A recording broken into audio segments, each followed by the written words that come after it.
So I love this question. How do I keep my momentum going on my goals? So I'm going to give you 4 things to do. Write this down. Number 1, set a very clear buy-when date, but to make sure that your buy-when date is gracious and realistic. Your goal is designed to stretch you, not stress you. Let me say that again. Your goal is designed to stretch you, not stress you. And many times when you're feeling stressed by a goal, it's because, now it's not always this case, but many times it's because of an unrealistic timeline. So what I love to do with my team at Motivating the Masses is I love to ask, by when will you have that done? And if they say, I can have it done by the 15th, I say, great, get it to me by the 20th. Unless we're in a time crunch and I can't say that, I love to add a cushion of about 5 to 10. I've even added a cushion of 15 days to a goal, because then you want to go, oh, I could do that. You want to set a goal that stretches you, but your energy is, oh, I can do that. And so that's number 1, set realistic timeline, a buy-when date. Number 2, you want to set milestones. The goal that you set 3 months ago, did you set milestones that you could sit and look at and be with to let you know that you're on the right target, that you're on path?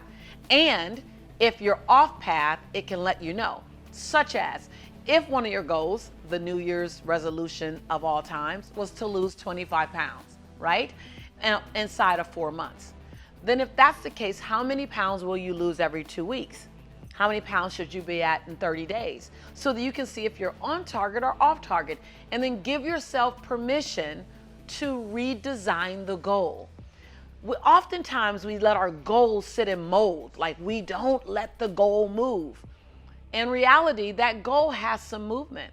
So while you want your goal to be solid, you don't want it to be so rigid that you can't adjust. I'd rather hit an adjusted goal than not hit the goal at all because I just fell off the wagon. So number 1 is to set a buy-when date, and to literally be committed to that date being a date of grace and ease. And number 2 is to set milestone goals so you know that you're on the right path. How do you keep the momentum? Number 3, you get an accountability community. I did not say accountability partner. I said an accountability community. The ideal size, just so you know, of an accountability community is 9 people. That's the ideal size. Why? Because if as many as 5 fall off, you still have 4 engines running. So I want to invite you to get people who are going in your same direction. They don't have to have your same goal. They're just going in the same direction. And if you don't know where to find those individuals, what I love about the Motivating the Masses tribe is that those who are students, now it's different to be in the tribe than to be a student. Our students have been on our campus, virtual campus. They've learned from us. They've come to conferences. They've purchased the videos. They've been in the homework. Their engines are already going because they know that this is a high action community. So if you already know that, then you know, raise your hand and say, I'm looking for an accountability community. We're looking for 7 people who wants to be in an accountability community for the next 6 months. Ask that question and ask it again and again. Don't just post it one time, post it multiple times. Now, if you're new to this community, know that our students live inside our general population, but they're also inside of our program communities. Almost every program that I offer comes with its own private Facebook community. People are more active in those private Facebook communities. You have far fewer people, but they're like 5 times more active than the general population. So you want to get into a community of active people and then form your accountability community within that tribe. And finally, how do you keep momentum going towards your goals? Focus on the result in your life that will be created versus the process to get there. How does life look differently? You need to visualize it. So I would say I finalize everything with cap it with guided visualizations. I am a visualization fanatic. I do it unconsciously. I do it in the airport. I do it on the airplane. I do it all the time sitting in my bed. I do it in the tub. I do it in the shower. I do it while I'm putting my makeup on. I visualize what does it look like when I get there. I don't necessarily spend my energy on how to get there. I want to get attached. You want to get energetically attached to the result and the outcome. What it feels like when I am 25 pounds lighter. What does it look like? What do I walk like? How active am I? What does it look like when I have more than enough in my bank account? Let me pick a number.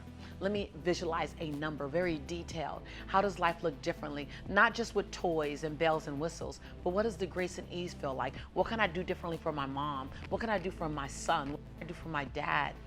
What does it look like being in a loving, fruitful relationship? How will I feel getting up? So you want to sit inside the outcome. Feel it energetically.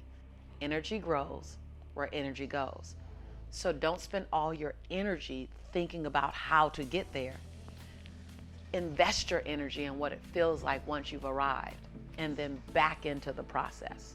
So that's at least how I keep my momentum going, and it's worked for me for quite some time. So I invite you to adopt any one or all of these techniques. Remember, this show is not just about a monologue. This is a dialogue. This is a delicious conversation of how do we touch the best version of ourselves. In this tribe, we're not looking at how do you get to your 50% or your 80%. We're looking at how do you touch your 100. I love your ahas. I love your breakthroughs. I love your BOLs, breakthrough out loud. What aha did you get from this episode? What did you need to hear? What goal, what intention had you set a while ago that you began to slow down on? What's the 1, 2, or 3 things you can pick up from this episode that can get you back in the saddle, get you back on the wagon, and get you back going towards your greatest future ever, living inside your intention and your goals? What did you hear that you needed to hear? What did you hear that you already knew, but you forgot that you knew? And it was a great reminder. This is your home, and we are your tribe.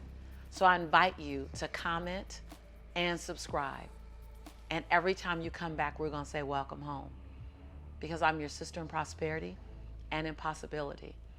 And though I can end my videos in many different ways, I choose to end it each time by letting you know that I believe in you and that I love you, because I do. I'll see you soon.